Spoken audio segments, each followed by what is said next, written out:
A Villain in Venice, Jane of the Air, Book 1. A steampunk detective and aviatrix and part-time spy. Available now. All profits to the NHS. Scanning for audio.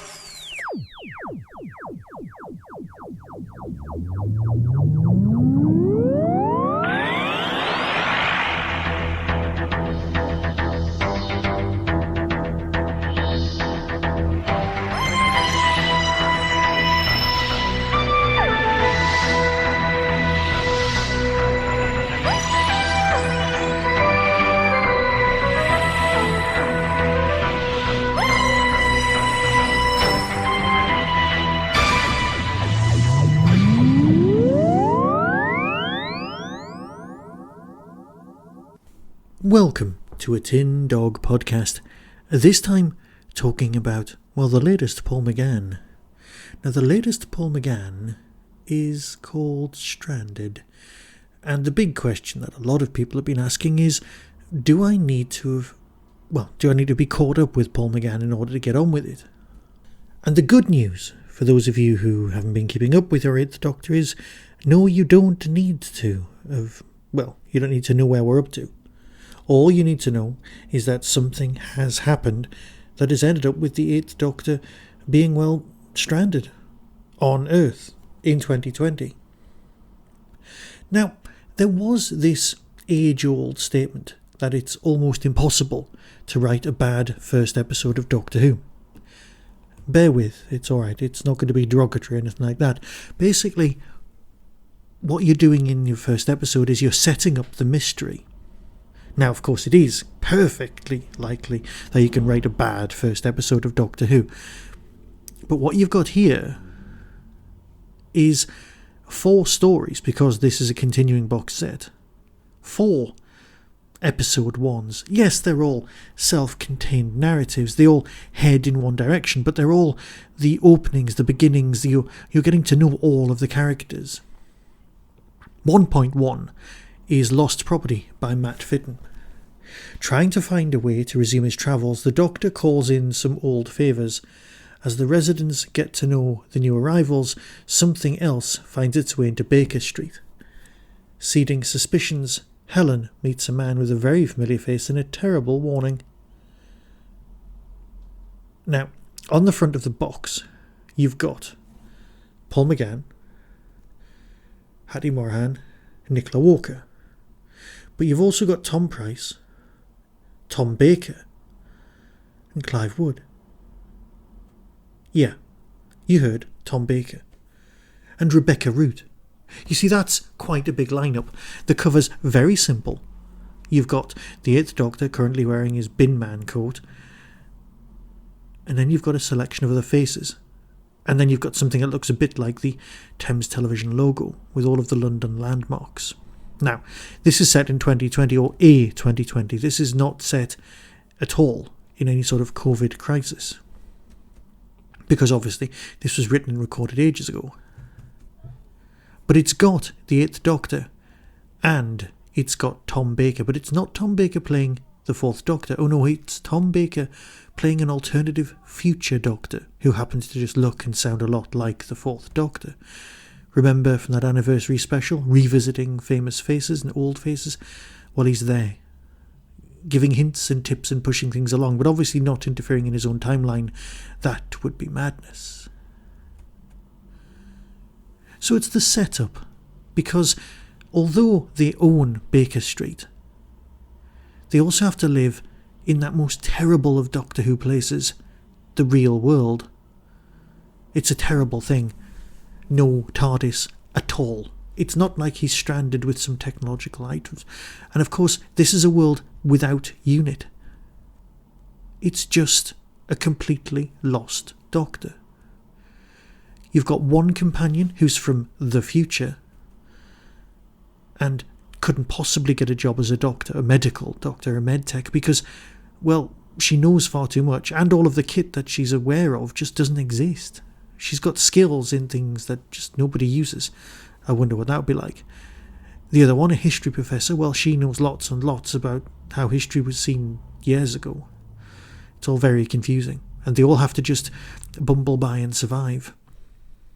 1.2 Wild Animals, John Dorney. After weeks of London living, some of the TARDIS crew are finally finding it easier to adjust than others. Liv has found a new friend, but Helen is worried about the Doctor.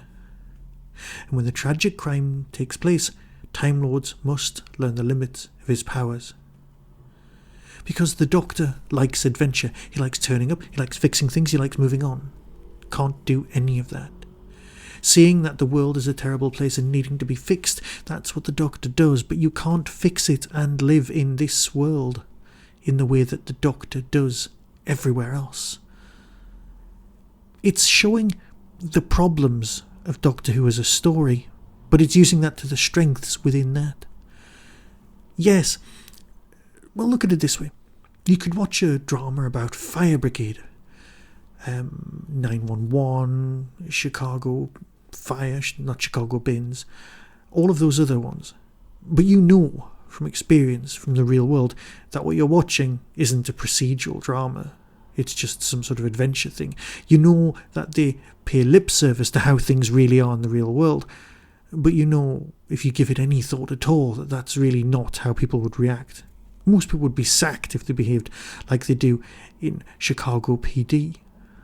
Or at least sent to jail. And I know that happens. But in this world, we're used to the Doctor distracting us and taking us on fantastic adventures.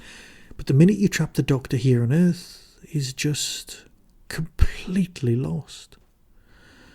He doesn't carry money. Well, everyone needs that. Communication, technology, all of that. Business. He's just out of his depth. It's glorious to behold.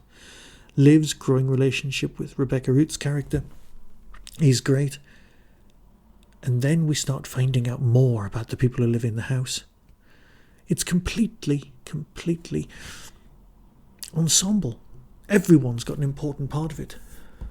Joel Davison's turned up in here. We've just got a growing, lovely ensemble piece. 1.3 Must-See TV by Lisa McMullen. There are new arrivals in Baker Street. Sergeant Andy Davison and the helpful Mr. Bird. The Doctor isn't happy with someone else in the house who's more useful than him. When the residents' TV start to malfunction, he suspects foul play. Someone is watching. This is a gloriously structured piece.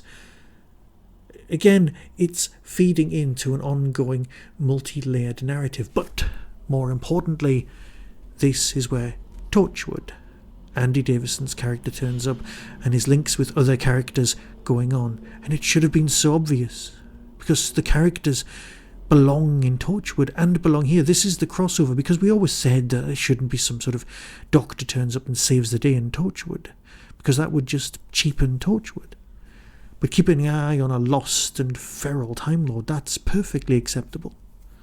And that works great here. 1.4 Divine Intervention by David K. Barnes. As the Doctor becomes desperate, Helen and Liv advise him to accept the situation. Liv makes a date, but gets more than she bargained for when the whole household comes along. And when a threat from the future finally arrives, the Doctor is placed in real danger. It's time for the truth to emerge. I don't want to spoil anything, but this is the most science fiction-y and simultaneously the most ordinary of tales. People on the internet were listening to this one episode at a time.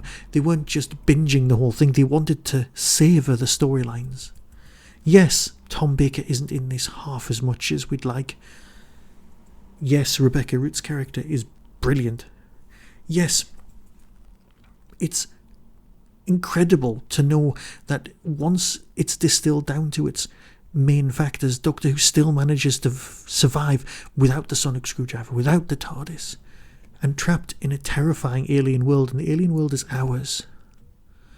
Heartily recommended. I'm so waiting for the next parts. Here's the trailer. Enjoy. From Big Finish Productions, Doctor Who, The Eighth Doctor Adventures, Stranded, Volume 1.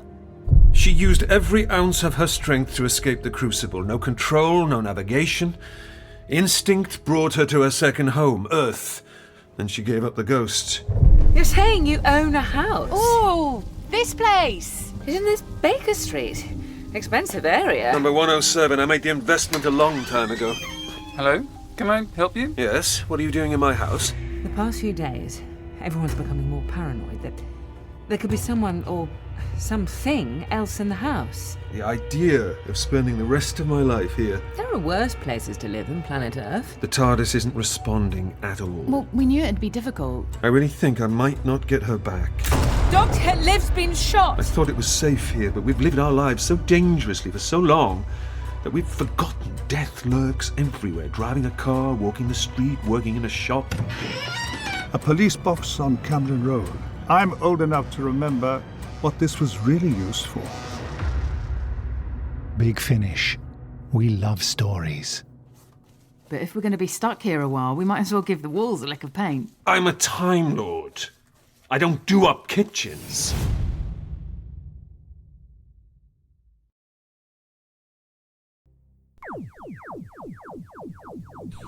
That was the Tin Dog Podcast. Available on Spotify, iTunes, Acast, Stitcher, and wherever good podcasts are found. Get early access to content by subscribing to the Tin Dog Podcast YouTube channel. You can support the show at patreon.com/tindog. Contact the show on Twitter at tindogpodcast or email tin-dog@hotmail.co.uk. All of the things discussed are the intellectual property of others. No infringement is intended. The Tin Dog Podcast is a founder member of the Doctor Who Podcast Alliance.